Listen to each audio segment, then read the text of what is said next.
What is going on, world? What's up, YouTube? It's Zero here. Today I'm bringing you guys a brand new episode of the 8 Below Show. Welcome everyone to 8 Below. Thanks for being here, guys, to the best gaming-related show here on YouTube. And I'm really excited about our episode here today. We have a lot of stuff to talk about, so let's get into it.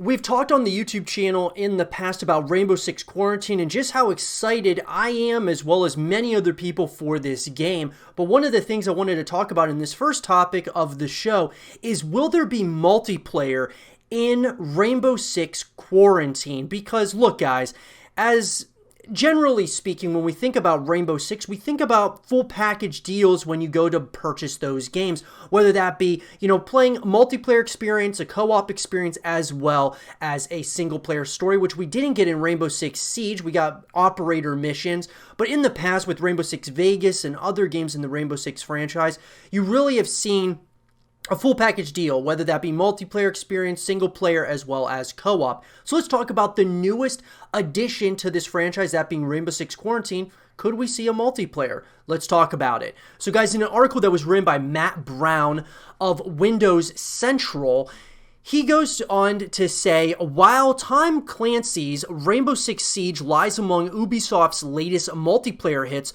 Rainbow Six Quarantine explores the world through a cooperative lens.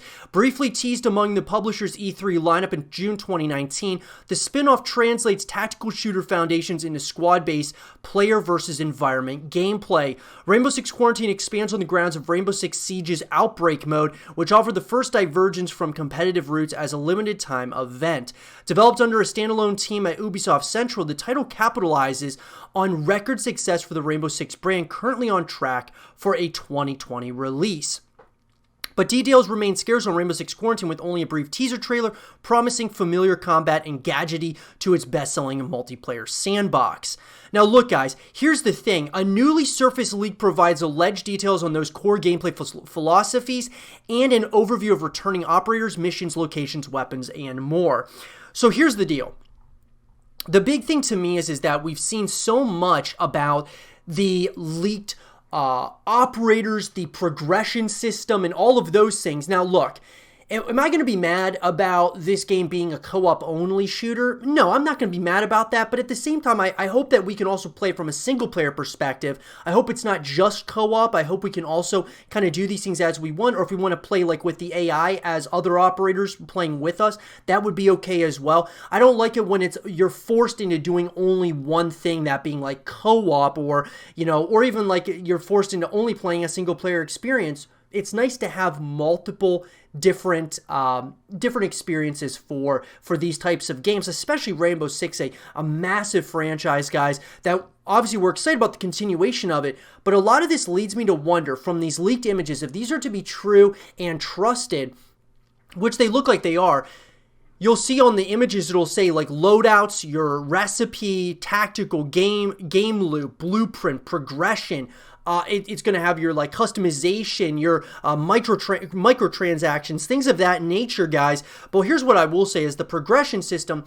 The thing is what's interesting to me is there's a progression system in this game. So what I'm wondering is this going to be like a Gears of War Horde mode where you still rank up, but is this going to be like, is a progression system going to be linked to your progression system in, say, Rainbow Six Siege, or is it going to be something completely separate? This also leads me to wonder, guys, with all the different operators, is it possible that, sure, there's going to be a lot of operators you can use, but why would they have so many different operators to use in a co-op shooter that doesn't have a multiplayer experience? It's just a PvE. That's something that's going to be very interesting. That's why I believe that there's a possibility that there could be a multiplayer experience somewhere that has not been announced as of yet. Now, an alleged pamphlet has been making the rounds on Reddit, providing an overview of Rainbow Six Quarantine content describing co-op, playability, and tension as core to gameplay. That translates the allure of Rainbow Six Siege's highs into a player versus AI setup, including 21 familiar operators at launch. As Ubisoft's initial trailer suggests, Rainbow Six Quarantine will revive a roster of select playable operators from Rainbow Six Siege. The leak indicates that attackers and defenders unite under one team, now divided into three classes titled Assault, Recon, and Support. So infected Outbreak enemies also return, naming the Grunt, Breacher, Rooter, Smasher, and Apex, all for a showcase under the Outbreak event. 3 new infected forms appear to feature, split across 4 defined tiers. So a lot has been leaked, guys. Let's put it that way. Now, here's the thing for me personally, is if they only have a co-op experience for this, I'm gonna be kind of upset about it. Not just because, I mean, obviously I want to be able to play a single player experience if I want to play it by myself, but having co-op is always really nice to have also, you know, kind of as an add-on to having a multiplayer experience or a single player experience. I just hope that they don't make this specifically a co-op experience like they did with Rainbow Six Siege. It was pretty much only a multiplayer experience. And multiplayer is different than co-op and single player, guys. Multiplayer, you continuously come back to a multiplayer experience. Co-op experiences may be a little bit different. You might not always come back to a co-op experience like you would a multiplayer experience. That's why I'm hoping, keeping my fingers crossed, that we do have a multiplayer experience somewhere in here with Quarantine. Similar to Left 4 Dead, Quarantine could split content across 3 distinct campaigns spanning New York City, San Francisco, and TRC, potentially Turin, Mexico. 3 chapters assemble each campaign, visiting separate locales and completing objectives amid the outbreak. Listed missions include Sabotage, Escort, Disruption, and Hunt, each suggesting various goals players must pursue. So look, guys, here's what I'll say. I'm really excited about this game. This is one of my most anticipated games of the year. Now, what I'm wondering, guys, with the real pandemic going on in the world right now, I'm wondering if this is going to even be pushed back to like 2021 or something along those lines. It's hard to say. A lot of those games that have been already delayed, they might be delayed even longer, like The Last of Us 2 recently got delayed once again, most likely because of the pandemic. But we have to think, is this game going to be just the co-op experience, essentially, for Rainbow Six, whereas the multiplayer experience stays Rainbow Six Siege? Those are all question marks that we have, guys, about this franchise at this point. I hope that we get this as a full package experience. I mean, you're spending like $60 to pay for this game. I hope you're getting more than just a co-op experience. You also can play single-player missions or a single-player story, as well as a multiplayer experience, which I think would be really nice as well. But let me know what you guys think. Do you guys think that we're going to have multiplayer in Rainbow Six Quarantine? To me, it looks like there's a really high possibility we could be getting a multiplayer experience of some form or another in Rainbow Six Quarantine, but I'd love to see and hear from all of you guys. What do you guys think about this? Would you want a multiplayer experience? Do you want it to just be co-op? Would you like a single player experience as well in Rainbow Six Quarantine? Let me know, like I said, guys, and for more Rainbow Six Quarantine content and videos, stay here with Zero TV. Kane and Lynch, guys, was a very controversial series in the couple of games that came out in this franchise, and we're going to talk about here in this segment of the show what happened to Kane and Lynch, if we can kind of pinpoint what might have happened here, and then on top of that, will we see a continuation of Kane and Lynch in the future? So guys, for those of you who, just as a refresher, the 2 games that have come out in Kane and Lynch at this point are Kane and Lynch Dead Men, which was the first game, and then the second one, Kane and Lynch 2 Dog Days. And both of these games, guys, both got around the same types of reception, and I would say the first one definitely sold better than the second game, and the second game, I think, was a real, not nearly as good as the first one. The first one had a lot of really interesting ideas, and the second one, not so much. That being said, though, let's kind of talk about what happened here, guys, because if you look, Kane and Lynch Dead Men received mixed or average reviews on all platforms according to video game review aggregator Metacritic. Game trailers stated that although there are some flaws, the package as a whole made it easy to recommend. On the other end of the scale, NTSC UK called the game a sickly mess of a game with the multitude of negatives undermining every positive. Australia Magazine PC Power Play cited great dialogue, impressive locations, and satisfying action. And so, look, there was a good amount of mixed reviews here, right? Mixed or average, which is really what we got on both fronts on both of these games. But really, when you look at the numbers as far as what these games sold. The first game, obviously, just overall was more widely accepted than the second one, guys, and that's just pretty much clear. As far as Kane & Lynch 2 Dog Days, that also received mixed or average reviews on all platforms according to video game review aggregator Metacritic.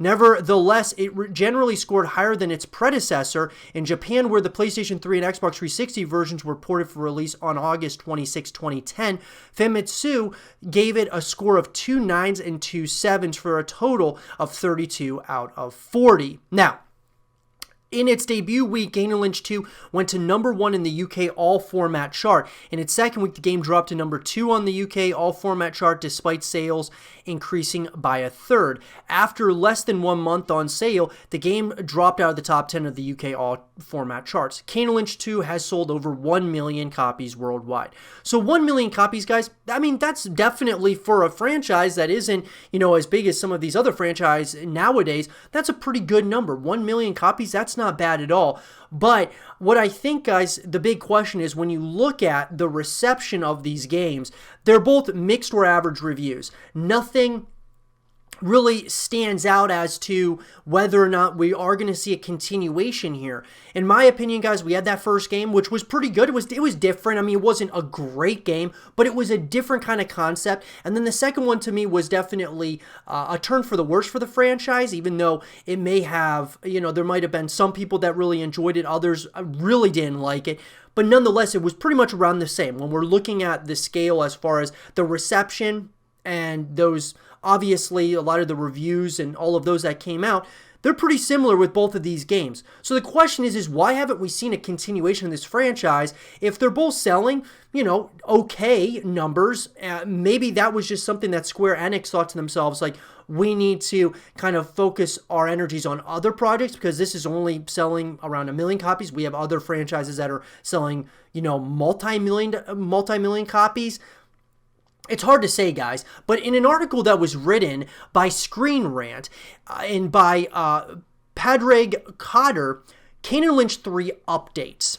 The first 2 games were fascinating but flawed shooters, but will the mismatched buddies return after, again, for Kane & Lynch 3? Will the 2 despicable friends ever return for Kane & Lynch 3? Kane & Lynch has proven to be a divisive franchise. The original game was a third-person shooter that involved a mercenary named Kane who is forced to complete a job by ex-associates with the help of an unstable handler called Lynch. After a betrayal, the 2 must work together to survive. With the game being heavily inspired by Michael Mann movies Heat and Collateral. While the game had great writing, voice acting, and some fun levels, it suffered from wonky controls and bugs. It also became infamous when former GameSpot editor Jeff Gerstmann was dismissed from the website for giving Kane & Lynch Dead Men a mixed review, with publisher Eidos having heavily advertised the title on the site during its release. So, that was one of the controversies, guys, was obviously when the GameSpot editor, when he got fired essentially for what they were thinking was Eidos was actually getting involved with the reviewers, basically trying to get like higher reviews and such.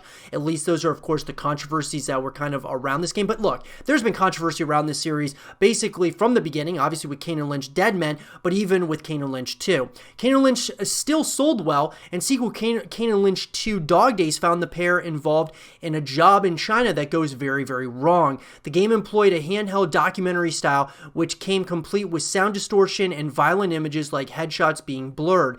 Dog Days received a very mixed reaction, with some loving its gritty aesthetic, while others felt it was an ugly, shallow experience. The game also sold well, and a movie adaptation starring Bruce Willis and Jamie Foxx was announced, but after being delayed from a 2011 release date, it appears to have been quietly canceled. So look, guys, I mean, when you really look at this, it's crazy to think that Kane & Lynch was actually going to, after 2 games, was going to have a movie with Bruce Willis and Jamie Foxx in it. That's crazy, but of course that was canceled, probably because of just the nature that these games weren't really they were big, but they weren't big enough to say, maybe justify having a movie made out of them. Now, in spite of the mixed reaction to both titles, Kane and Lynch still have their fans, and there's no other gaming series quite like it. It's been nearly a decade since their last solo game, so will Kane and Lynch ever happen as far as a Kane and Lynch 3? So, Hitman Absolution from 2012 is one of the least liked entries in IO Interactive's beloved series, but it still had its charms. Chief among them are the brief but hilarious cameos from both Kane and Lynch, with the former being seen in a bar and the other at a gun range. The pair appear to be on another job, and Agent 47 can even kill them both. And then IO Interactive CEO Hakam Abrak revealed in a 2017 interview that following the developer's divorce from Square Enix, they lost the rights to Kane and Lynch. Kane and Lynch 3 was apparently once in development at IO Interactive, but the reception to both Hitman Absolution and Kane and Lynch 2 Dog Days resulted in it being canceled. Losing the rights makes it very unlikely IO will be involved in future titles in the series. So look, guys, it doesn't look really positive for Kane and Lynch 3 at this point. It's really hard to say. It's been a little while, and I don't think it was like really a strong enough franchise where people would maybe even remember these other two games that came out. At least, you know, with those next generation of consoles, I think it is a series that does deserve to coexist with other games, of course, in the genre. But at the same time, it's hard to say if, I mean, is it almost a little bit too little too late for a Kane and Lynch 3 to come out? Would it even sell very well in the next generation consoles? It's really hard to say. Sad as it is to admit, Kane and Lynch 3 is unlikely. Outside of the now canceled movie, there's been little to no sign of movement on the franchise since 2010, and the lingering negative reaction to both games means Square Enix is unlikely to see the value in spending the money to develop a third game. So look, guys, all in all, here's pretty much what happened in my opinion. I think that this was a game, or a franchise really I should say, riddled with different controversies, a lot of mixed or, you know, average reviews. Some of those were significantly negative reviews as well. It's not even, you know, we have to, you know, call it as it is. And it's a franchise that I think some people would certainly love to go back to. I know I would be interested in a Kane and Lynch 3, but at the same time, it's not a necessity. I think people would choose other franchises over this one, say Square Enix. People would much rather have some of Square Enix go back to the drawing board with some of their other games than maybe move in a direction of a Kane and Lynch 3. But let me know what you guys think in the comment section below. Would you guys want to see a Kane and Lynch 3 at some point in the future? Or do you think that that kind of ship has sailed at this point? Let me know what you guys think. And for more Kane and Lynch content and videos, stay here with Zero TV. So guys, I wanted to take this last segment of the show and I wanted to talk about just video games as a whole and what we as consumers have started to become accustomed to and what I think, you know, needs to happen in the future with video games and video game developers.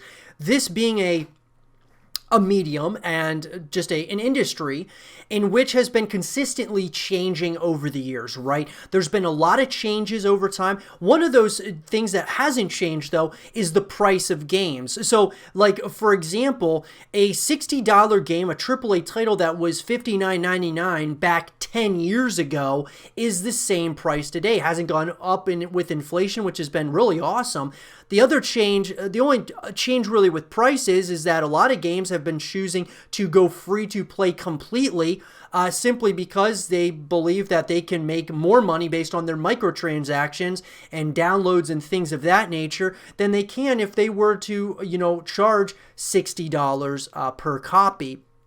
And so that kind of leads me to why, guys, I believe that video games in general need to be full packages all the way around. So what I mean by that, guys, is whether you're talking about a free-to-play game, a game that is a $59.99 price tag, or games everywhere in between there, you know, $30 games, $40, $10, whatever it might be, I believe that video games in general, overall, especially, and I'm going to kind of be specific here to AAA titles. AAA title video games, guys, need to be full packages. And when I say that, guys, is I believe that we're starting to get kind of accustomed to the multiplayer experiences as the only thing in a video game. I'll give you some examples, okay? And these are games that I really do appreciate and love at this point. They've kind of changed over time. Fortnite as well as Apex Legends. Okay, so those are a couple of free games, so we'll talk about that first. Apex and Fortnite. Two games, guys, that are free to play and are, you know, one is within its kind of a sub series within its overall franchise, that being Apex, which is of course within the Titanfall universe, and then Fortnite is kind of just its own thing. Here's the thing, guys, is that these are two titles that pretty much only have a multiplayer experience. Now, Fortnite has Save the World, which is kind of like a somewhat of a story mode, right? Kind of like a campaign. But overall, all in all, what Fortnite is a multiplayer experience, a battle royale on one map where they kind of had some game modes, other game modes that have been added to that map. That being like, you know, Team Deathmatch or like Search and Destroy. There's like a bunch of different game modes that they've added like as like, you know, just part-time or, you know, for limited time, amounts of time that you're going to be able to play certain game modes. So, look, games like that, sure, they're free to play, but they should be full experiences. And when I say that, guys, I'm saying a full multiplayer, a campaign, as well as a co-op experience. A lot of games nowadays, guys, are only one of those things. And this is why I'm so impressed by a game like Call of Duty, a franchise that comes out every single year. And they have it's a new game every year. And for the most part, there's been some years Black Ops 4 didn't really have a single player experience. But they always have multiple experiences. And Call of Duty Modern Warfare, I mean, for the money, you're getting a full-blown single-player experience. You're getting a multiplayer experience as well as, you know, co-op modes, whether that be Spec Ops, if you want to do Warzone, which is 100% free for everyone. There are just so many different ways you can connect with that franchise. And that kind of leads me to why these games need to be full packages. I mean, I just don't think it's really fair that it doesn't even feel right, in my opinion, that a franchise, and this is kind of getting away from Apex and Fortnite, because those are free-to-play games. I think that those need to be full-blown experiences just because there's ways that they can monetize those full-blown experiences, whether it's co-op, single-player stories. A single-player story obviously doesn't have to be fully fleshed out, guys. It doesn't have to be this, like, very in-depth story. But it'd be really nice to have stuff like that so there's more ways you can connect with the franchise. At the end of the day, that's what it's all about. Bringing people back to your franchise over and over again. Now, Fortnite obviously did a very good job of that. Apex did it for a little while. And Call of Duty, every single year, is the best-selling game every year. So they're doing something very much so right. But when we look at different franchises out there, guys, and different games that are charging $60 for a single-player experience. So I'll give you an example with that would be God of War or even Spider-Man or Marvel's Spider-Man. These are games that are really good, guys. They're really good. I mean, they're fun to play and all of that, but they are a single-player experience and that's it. So you got one extreme, which is like games like Fortnite and Apex, where it's only a multiplayer experience overall. Then you got the other side, which is only single-player experiences. Yet these single-player experiences are still going to charge you the $59.99 price tag for just a single-player experience. You beat that game, say it takes you up to 20 hours, which might be really, kind of a stretch. But let's just say it takes you about 20 hours to beat the game. And then afterwards, a lot of people, after they beat it one time, are going to move on to another franchise. Why wouldn't you, if you're Sony Santa Monica or you're, one of these developers, why wouldn't you want people coming back to your franchise? A single player experience is only going to be, people are going to, that are looking for Easter eggs and looking for different things within the game, or they want to beat it on a harder difficulty. They want to collect all of the different, pieces of armor you can get, all the different Spidey suits, whatever it might be. That's fine and dandy, but the majority of people are going to, like myself, I beat both of those games, which we're talking about Spider-Man and God of War at this point, beat both those games twice. So you play it I'll play it one time. If it's a single player experience, I play it one time on a casual difficulty just to see, try to get a really nice experience and see what all the campaign is like. And then I'll play it a second time through. And that second time, I kind of do things a little bit different than I do the first time. And I try to, take a longer period of time to go through the story, look for collectibles and things of that nature. And I usually try to up the difficulty as well. And then after I'm done beating it that second time, I move on to another title. I don't stay on, I don't just play single player experiences and that's all I do. I'm gonna spend $60.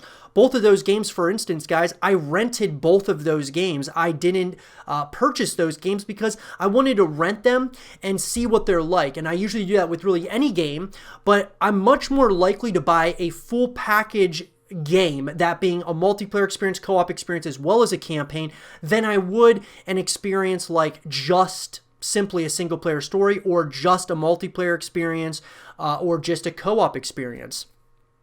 And earlier in the show, guys, we talked about Rainbow Six Quarantine and how I'm really hoping it's not just a co-op experience. I just think, guys, that video games need to be a full package. They need to promote it as a full package, and it needs to be a full package deal. If you're going to charge someone $60 for a game, now look, games like Fortnite and Apex that are free, it's like, okay, if they don't want to have a full package, that's fine because it's at least free. But these games that we're mentioning that are only one specific, game, like a story mode or a multiplayer mode or or like a co-op mode, I feel like if you're going to charge $60 for that or even $30, no matter what amount of money it is, it really should be a full package deal where you are getting a single player experience, a co-op experience, and a multiplayer. Now, you might think to yourself, well, how can Spider-Man or God of War or some of these other games that are coming out like Ghost of Tsushima or, Rainbow Six Quarantine, how can they be multiplayer experiences? Guys, it's not that hard to make a pretty just, cookie cutter type of multiplayer experience. And you never know. A lot of those cookie cutter experiences, the ones that are they're testing the waters, are sometimes the most beloved multiplayers that come out. Things that you wouldn't expect to be really good multiplayer experiences end up being pretty good multiplayer experiences. So all I'm saying is that at least having multiple modes that you can go into a video game into, like God of War or Spider-Man, where you can play co-op with your friends and you can go up against waves of enemies, kind of like Gears of War. Gears of War is another example of a series that is a full package deal. And you guys know that for me, my Call of Duty and Gears of War are two of my three favorite franchises all time.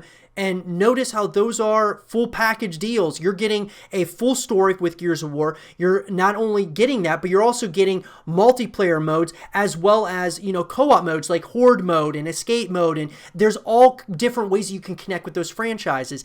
Even StarCraft, guys. StarCraft, my third favorite, the kind of rounding out the big three, in my opinion, in gaming. StarCraft has a full-fledged story, which isn't a great story, but doesn't have to be because the multiplayer experiences and those co-op experiences kind of can make up for it. I can kind of go at my own pace with StarCraft, and it's a very challenging game, but it's an incredible experience, whether you're looking at it from a perspective of the story, the multiplayer, being able to play with your friends, just having multiple ways that you can connect with that franchise.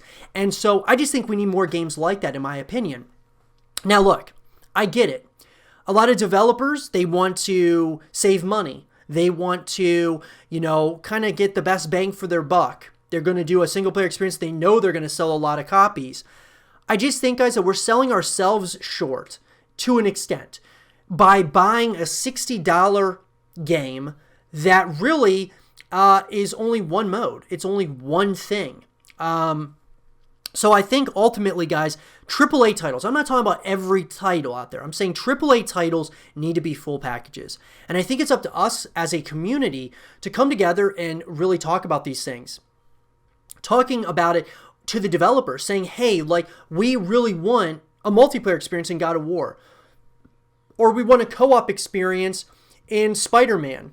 Or we want to go up against waves of enemies and we want to have this fully fleshed out incredible story and multiplayer experience in Rainbow Six Quarantine.